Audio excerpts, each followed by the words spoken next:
mother was a pianist. Oh yeah. Grew up in a home with a baby grand in the living room, even though we grew up poor, we had the piano.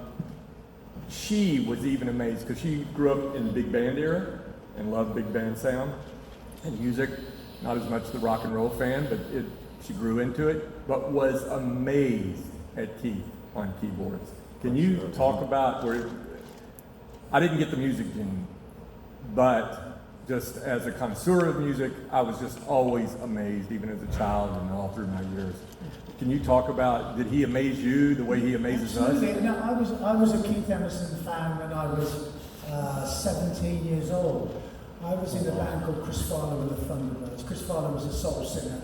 He had a #1 single written by Keith Richards and Mick Jagger, and I was in his backing band.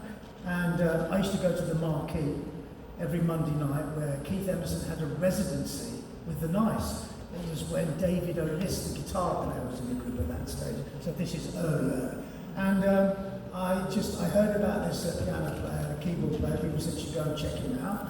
And I used to go, if I had Monday nights off, I would be in there. And I was just totally, amazed. Yeah. I just thought, hey, this guy is really cool. Because even at that stage, he was doing something that I was interested in doing. My family always wanted me to be in a percussion section in an orchestra. Well, my grandfather did. I never really wanted that.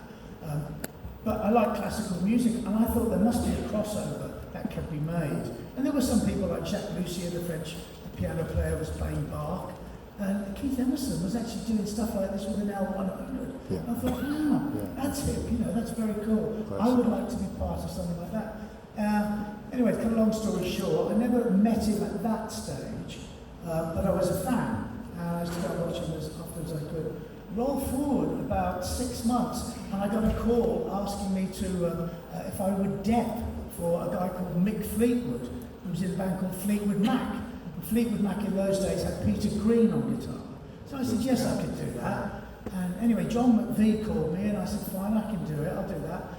And I said, should we have rehearsals? And John McVie said, no, just follow me. They were an out-and-out blues band, really. Not like you all know Fleetwood Mac.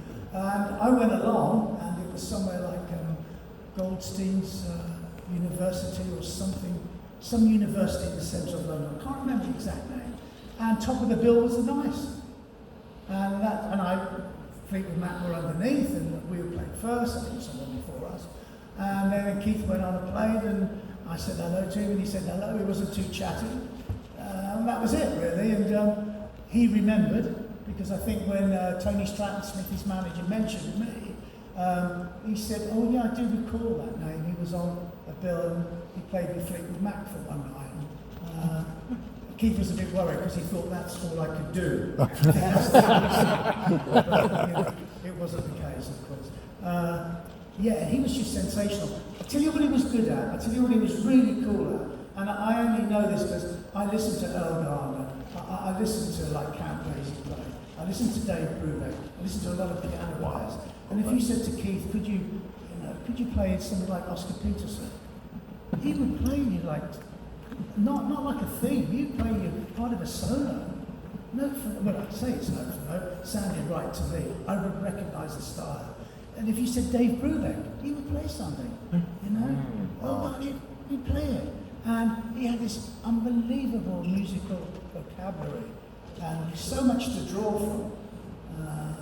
It was just phenomenal, really. And I learned that was a great thing because drummers never do that. You learn how a guy plays his style, but you don't learn what he actually plays, drummers. So I started learning what drummers actually played. So when I ever came to do a drum solo, I'd have a huge rhythmical background. All melodic instruments always tend to learn the actual notes that were played and work it out properly, Drummers only ever learn the beat and that's it, and not what the solo was that this great drummer did. So I sort of got that from Keith, learning that way, as far as constructing a solo and what you needed. And basically it's experience. The more you listen, the more you know, the more you've got to use. Wow. So it's a great circle. And that's what was amazing about him. Apart from he was a good writer and a great arranger. Always would come up with some really wacky ideas, Fantastic. That was fantastic. Thank you. Yeah. Okay, we're